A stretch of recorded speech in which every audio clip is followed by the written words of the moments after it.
के 10 बज रहे थे। हर ओर सन्नाटा था, लेकिन रात के इस सन्नाटे में गर्ल्स हॉस्टल से एक लड़की बाहर निकलती है। उसके सैंडल की खटखट की आवाज से वो सन्नाटा टूटता है। बाहर उसके इंतजार में एक आदमी अपनी बड़ी और लंबी सी कार में बैठा हुआ है। वो उसकी कार के पास जाती है और उसके शीशे पर नॉक करती है। शीशा खुलता है। लड़की अंदर बैठे शख्स से पूछती है, दिवाकर मित्तल? अंदर बैठा आदमी सहमति में अपना सिर हिलाता है। फिर वो लड़की, जिसका नाम शोभा था, वो उसकी गाड़ी में उसकी बगल वाली सीट पर बैठ जाती है। दिवाकर मित्तल उसके चेहरे की ओर मुस्कुराकर देखता है और कहता है, जैसा सुना था वैसी ही हो तुम, बहुत तीखी, लाल मिर्च की तरह। दिवाकर मित्तल के पैर कार के एक्सीलेटर पर जाते हैं और पल भर में कार हवा से बातें करने लगती है। थोड़ी देर बाद वो कार शहर के एक सबसे बड़े 5 स्टार होटल में प्रवेश करती है। दिवाकर मित्तल पार्किंग में अपनी कार लगाता है और होटल के रिसेप्शन पर जाता है और अपनी प्री बुकिंग के बारे में बताता है। दिवाकर अपने रूम की चाबी लेता है और शोभा के साथ उस कमरे में जाता है। दिवाकर दरवाजा बंद करता है और शोभा से पूछता है, कुछ लोगी तुम, पीने या खाने में? आप जो भी मंगा लीजिए। दिवाकर होटल के कमरे में लगे फोन से रिसेप्शन पर कॉल करके अपना ऑर्डर देता है। थोड़ी देर में वेटर ऑर्डर लेकर आ जाता है। वे दोनों खाने के साथ साथ थोड़ा थोड़ा पीते भी हैं और फिर दिवाकर और शोभा एक दूसरे में खो जाते हैं। सुबह जब शोभा की नींद खुलती है तो दिवाकर वहां नहीं होता है। उसके तकिए के नीचे नोटों की गड्डी रखी होती है। वो गड्डी को उठाती है, फिर होटल के बाहर आती है। बाहर आकर वो एक कैब बुक करती है और उसमें बैठकर गर्ल्स हॉस्टल की ओर निकल जाती है। कैब वाला बीच बीच में उसे घूर कर देखता है तो शोभा को गुस्सा आ जाता है। क्या देख रहे हो? क्या देख रहे हो बार बार पीछे मुड़कर? आगे देखकर गाड़ी चलाओ, नहीं तो अभी तेरी कंपनी में फोन करूंगी, फिर सारा घूरना निकल जाएगा। कैब वाला शोभा की बातों से डर गया। शोभा कैब की खिड़की से बाहर देखती हुई जा रही थी और मन ही मन खुद से बातें कर रही थी। सब कुछ कितना फेक है ना यहाँ, सब कुछ। कौन आदमी कौन सा चेहरा लगाए घूम रहा है, किसी को पता नहीं है। मैं भी तो पिछले कई महीनों से एक नकली चेहरा लगाए घूम रही हूँ। सच कहूं तो घिन आती है मुझे उस चेहरे से, दम घुटता है मेरा। लेकिन अब इस चेहरे के बिना मैं रह भी तो नहीं सकती। ये कहानी है जमालपुर की रहने वाली शोभा की। शोभा शहर के एक हॉस्टल में रहती है और इंजीनियरिंग की पढ़ाई कर रही है। वो 8 महीने पहले ही शहर आई है।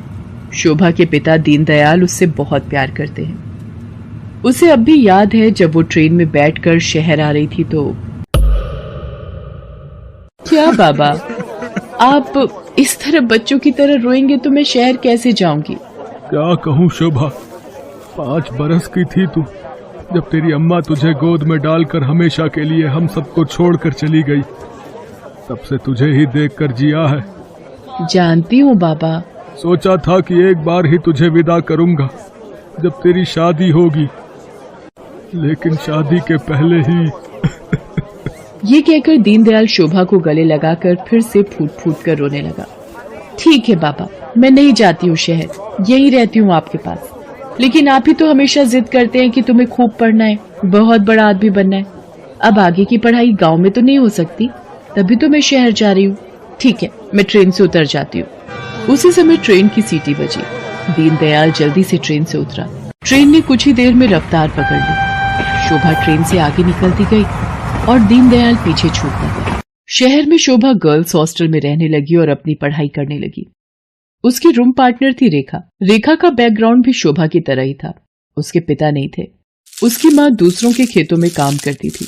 बहुत कठिनाई से गुजर बसर होता था। एक दिन की बात है, शोभा कमरे की सफाई कर रही थी तो उसे रेखा के तकिए के नीचे से नोटों की गड्डी मिली। इतने सारे पैसे, ये यहाँ कैसे आए? रेखा उस समय नहा रही थी। जब वो नहाकर बाहर आई तो शोभा ने उससे पैसों के बारे में पूछा, लेकिन रेखा ने उसकी बात का सही सही कोई जवाब नहीं दिया। आश्चर्य तो हुआ क्योंकि वे दोनों अच्छे दोस्त थे। कुछ बात तो है जो रेखा मुझसे छिपा रही है, लेकिन क्या? शोभा ने एक बात और नोटिस किया कि हफ्ते में 3-4 दिन रेखा रात को कहीं चली जाती थी और सुबह वापस आती थी। उसने इस बारे में भी रेखा से पूछा तो, तू भी बिना मतलब जासूसी करती रहती है, तू अपने काम से काम रखना। मैं कहाँ जाती हूँ, क्यों जाती हूँ, हर चीज का हिसाब देना जरूरी है क्या? ये जरूरी तो नहीं, लेकिन कल को हॉस्टल की वार्डन को पता लग गया कि तुम रात रात भर बाहर रहती हो तो क्या होगा, तुझे पता है ना वो कितनी स्ट्रिक्ट है। तो उसकी फिक्र मत कर, मैं संभाल लूंगी उन्हें। धीरे धीरे शोभा ने रेखा की लाइफस्टाइल में बहुत तब्दीली देखी।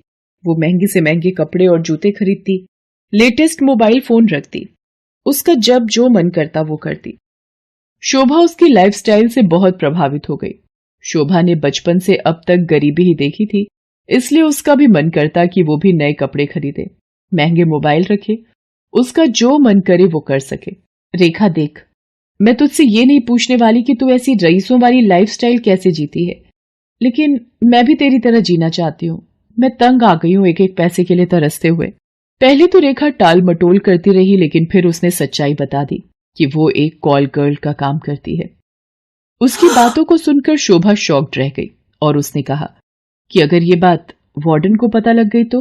तू बड़ी भोली है रे शोभा, हॉस्टल की वार्डन को सब पता है, वही तो हमें दबाव डालकर भेजती है लोगों के पास। वार्डन की सारी सच्चाई जानकर शोभा एक बार फिर से चौंक गई। रेखा ने उसे ये भी बताया कि हॉस्टल की कुछ और लड़कियां ये काम करती हैं। शोभा को ये सब सुनकर अजीब तो लगा, लेकिन बेहतर लाइफस्टाइल के चक्कर में वो अपने सम्मान का सौदा करने के लिए तैयार हो। मैं इस गंदे दलदल में फंस गई हूँ। हालांकि इस दलदल ने मुझे बहुत सारी वो चीजें दी जिसके लिए मैं तरसती थी, लेकिन मैंने अपनी मासूमियत खो दी है, मैंने अपनी शांति खो दी है, मैंने अपनी पवित्रता खो दी है। बाबा को कितनी उम्मीद थी मुझसे, और मैं क्या करने लगी मैं। शोभा की आंखें भीग गई थी। वो अब ये काम नहीं करना चाहती थी, लेकिन हॉस्टल की वार्डन उस पर बार बार दबाव डाल रही थी।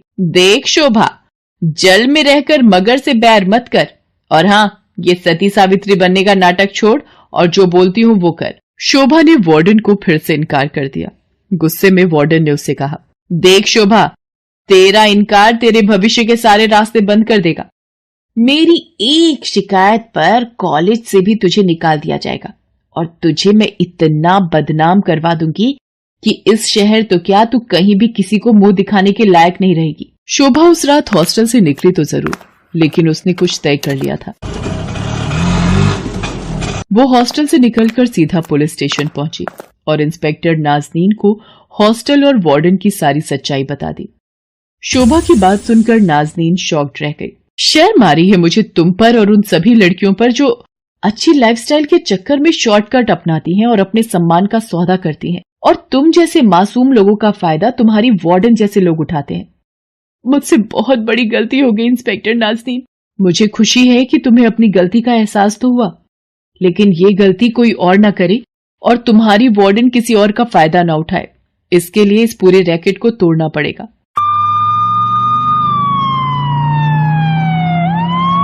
इंस्पेक्टर नाज़नीन ने वार्डन को गिरफ्तार कर लिया और उसे जेल भेज दिया। जिस वार्डन पर लड़कियों की सुरक्षा की जिम्मेदारी थी, वो उनका सौदा करने लगी थी। इस बात को सुनकर पूरा शहर सन रह गया। आज शोभा इंजीनियरिंग के लास्ट ईयर में है और वो बहुत ही मेहनत से अपनी पढ़ाई कर रही है। आखिर उसे अपने बाबा का सपना जो